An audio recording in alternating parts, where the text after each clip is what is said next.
Welcome everyone to my case study final presentation. So, I just wanted to introduce my student really quickly. Her name is Anne, and she is one of my 14-year-old students at the current Erie 1 BOCES summer program in West Seneca, New York. And she is a really great student. One of the best reasons that I wanted to bring her into my case study was because she actually does a lot of things musically well, but her adaptations are a bit different, so I really wanted to go over that. So, Anne is one of the most social and knowledgeable people in the room, and she's one of the most self-sufficient students in the BOCES summer program. Now, by that I mean, she's always helpful, she's always participating in class, she's always trying to help out her classmates. She has some really great reading knowledge and is always very talkative, and she's a very good listener sometimes as well, and can do a great job with all that. So, she does very well in music class. She likes a lot of different music things, such as Disney, and she was in her school play for the last couple of years in middle school for their different musicals. So she likes to sing all the time. I catch her singing when she comes into the room, and she's really knowledgeable. Now, this brings a unique set of circumstances into her case, because one of the biggest things about her is she's super sociable and nice, and she's not really bossy, but she really likes to almost take over the classroom, almost as if she's kind of mimicking the teacher. So she loves to help her friends, but sometimes when she's helping her friends, she can do so ignoring everything that you're saying just because she's trying so hard to help out. So she likes to be a leader, and she's a good leader in the classroom, but you have to remind her sometimes to make sure that she's letting the students try on their own and not showing them everything, and making sure that she is just doing her own work and the other students are doing their work. So it's kind of strange because in a way she's oftentimes one of the special needs students that you would love to see in your class all the time. Someone who's always engaged and always active and really makes the best of each situation. But at other times you also just have to realize that sometimes she's overstepping her boundaries a bit. So she's a really, really good student. Now, in addition to what I just mentioned about her social skills, academically, the only really big issue besides mathematics, which I don't really get to see unfortunately, is her speech skills. And her speech skills can sometimes be a little strange. So I've had to come up with a couple of adaptations just to make sure that she is speaking everything okay in the classroom. So I'm going to show off some of the adaptations I use here right now. And the first is this right over here. So this is a typical lyric sheet that I will give to her when she's starting out. Now, if you notice, she does very well with music rhythmic patterns. If I ask her to sing anything on a neutral syllable, she can usually repeat that back to me incredibly well. But it's the words that actually cause her to make mistakes. So, this is a piece that I did during one of my last lessons. I didn't mention it on my case study, but I wanted to try something a little new. And this is the Irish song, I'll Tell Me Ma. So, just in case you're not familiar with how it goes like this. I'll tell me ma when I go home, the boys won't leave the girls alone. They pulled my hair and stole my comb, well that's alright till I go home. She is handsome, she is pretty, she's the belle of Belfast City. She is courting 1, 2, 3, please won't you tell me who is she? So I usually use this song to introduce Ireland, and I do a whole kind of Irish unit and folk music from Ireland, and this is one of my big songs because it's fun, it's silly, and it's a really good way to introduce. But in her case, she needs a couple of little helps. So if you notice, I don't include the music on here at all. This is just the words because she does a very good job with the music and repeating after me in patterns. So for my color adaptations for this one, I use yellow highlighter over each of the phrases that she has trouble with.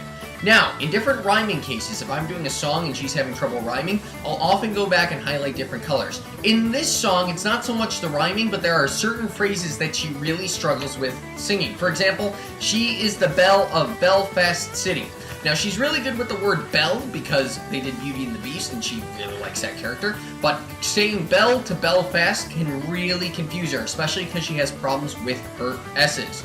And with some of her other things, rings on her fingers, bells on her toes. That's a lot of S's, and that's one of the letters that she struggles with a lot.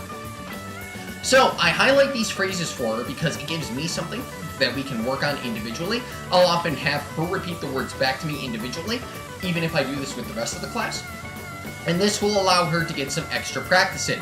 And with these phrases, if she's really struggling with them, I often have her adapt, so even if she can't sing it right away, I'll have her sing on neutral syllables with the correct rhythm. So that way she gets used to singing this in here, so she might go, out she comes as white as snow, la la la la la la la, Jenny Marie says she'll die and she don't get the fellow with the deep blues eyes. So, if that happens right there, now she can continue to sing and she doesn't have to awkwardly stop during while the rest of her classmates are singing. And she can get some more practice with the words. So this gives her something that she can immediately focus on. I can even blow this up a little more. In this case with this song, I keep it on one page, but on some of the other songs, I can break them down into 2-page packets that I can staple out and give her. So that's a size and a color adaptation that I really like to use with her. Now at this point in the recording, you've probably noticed that there's a song playing in the background.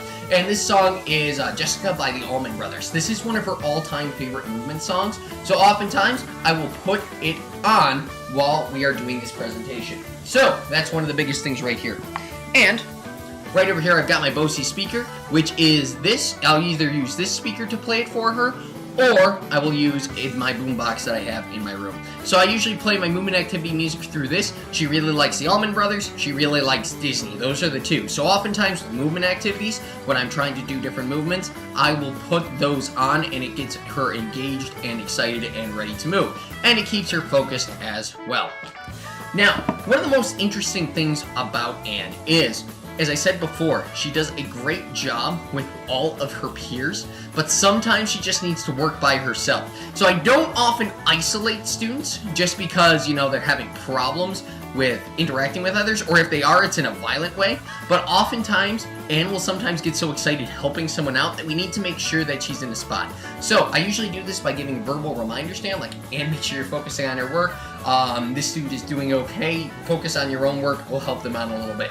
And if she has problems with that, I usually give her about 3 tries or 3 verbal reminders. I usually have her go sit in a different spot in the room. And I'm very clear to make sure that this is not a punishment spot. This is, all right, Anne, we need you to really focus on your work. I call it her focus spot or her quiet spot. Now, in the classroom, this is a group of 3 desks that I have near the window. It keeps everything cool and quiet and it lets her go work. She usually doesn't need my noise headphones that I use for some of my other students. In the case of this room, if the couch is my normal classroom right over here, my rocking chair. So right over here, a little more isolated from the other students. It lets them do their work here. It lets her focus on her own work. And then when she's ready and calmed down and ready to go again, then she can go.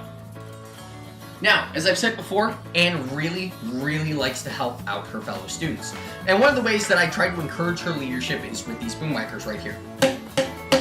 So, these boom whackers are super nice, as all of you guys know. Great color adaptation, great let you know what all the notes are. Everything's listed there. Now, one of the things about Anne is she really likes to be heard, and sometimes hears the lower notes better. So, what I do is I'm going to include this octavator cap on the bottom here. And the octavator cap brings everything down an octave. This means that the sound is much more noticeable and it doesn't interfere with the rest of the song, it just brings it down a little bit. And listen for those correct notes without ruining the whole part of the song because she just can't hear that too well or is excited and is helping out someone else. So I find this, I almost call it a leadership cap sometimes. It really helps her focus and I can put it on any of my boom whackers. For example, here's my red one. I've got my E boom whacker over here. And it really lowers down and gives her an easy way to help out her fellow. Those are two of one of the big color things, and almost, it's not really a size adaptation in the traditional, oh, well, the size stays the same, but it does add a lot of size almost there. So it's another good modality feature right down there. Now, lastly, with Anne sometimes, she's very loud and enthusiastic, and that's fantastic. We love to see that with all of our students. However, when loud and enthusiastic is too much, it's very hard sometimes to teach quiet. So, I've got 2 different egg shakers right here that I made myself. This is my first egg shaker, it's my purple one. And I call this my quiet egg shaker because I've put rice in here. So it's a lot quieter than my blue egg shaker, which I have right here, which I filled with popcorn kernels. Now, both of these shakers are good at making sound. However, for Anne, it really helps when I say quiet, louder, quiet, louder. So it really helps her to keep those in perspective when she's playing along with other people and playing other instruments. And oftentimes, I'll just bring over even the purple egg shaker because she knows that this is our quiet egg shaker. And I'll just bring it over and put it on her desk and she's like, okay, I need to be a little quieter now, or I need to play this instrument a little quieter. So it also gives her another way to, while she's singing songs, to help her quiet down. And even if she shakes this while she's going through there, then she's going to just calm down, be a little less loud, and realize that she just needs to fit in with the class better. And that's something that I find is really helpful, especially when I have multiple special needs students in one class. Because even though she's great and really wants to help, I also want to work with some of the other students and make sure I'm hearing their voices too. So it really helps to show, like, you're doing a great job, but just bring this down a little bit.